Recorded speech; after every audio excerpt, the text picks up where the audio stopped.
भगवान विष्णु की आराधना।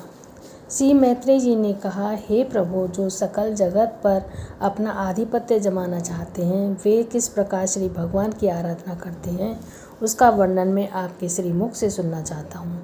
जब श्री पराशर जी ने कहा, हे मैत्रेय, यही प्रश्न महात्मा सागर ने और जी से किया था और उसके उत्तर में उन्होंने जो कुछ कहा था वह मैं तुम्हें बतलाता हूँ, ध्यानपूर्वक सुनो।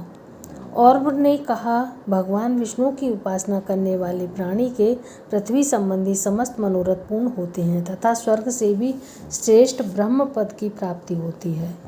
हे राजन, वह जिस फल की इच्छा करता है वह उसे भगवान विष्णु की कृपा से प्राप्त होता है।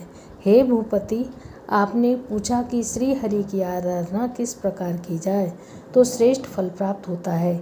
यह सब मैं तुम्हें बतलाता हूँ, सुनो।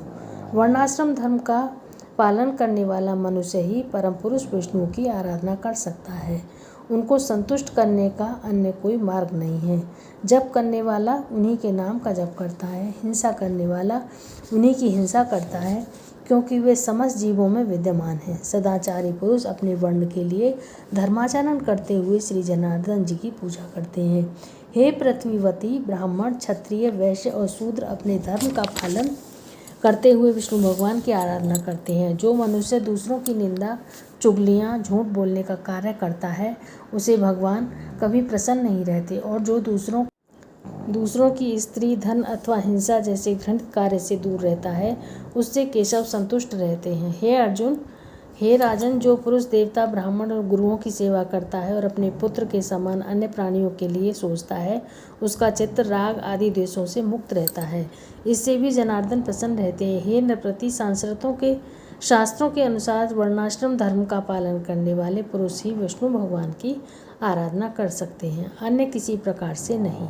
तब राजा सागर बोले, हे ऋषिवर, अब मैं आपके श्री मुख से वर्ण धर्म एवं आश्रय धर्म को सुनना चाहता हूँ, कृपा करके वर्णन कीजिए। और बोले, हे राजन, अब मैं 4 वर्ण ब्राह्मण, क्षत्रिय, वैश्य एवं शूद्र के धर्मों के विषय में कहता हूँ, तुम ध्यानपूर्वक सुनो।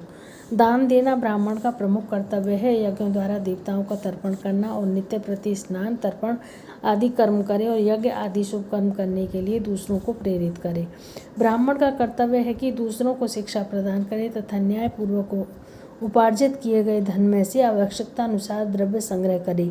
ब्राह्मण को किसी का अहित नहीं करना चाहिए और दूसरों के धन को कंकड़ पत्थर के समान समझे नहीं। पत्नी के विषय में ऋतुगामी होना प्रशंसनीय है।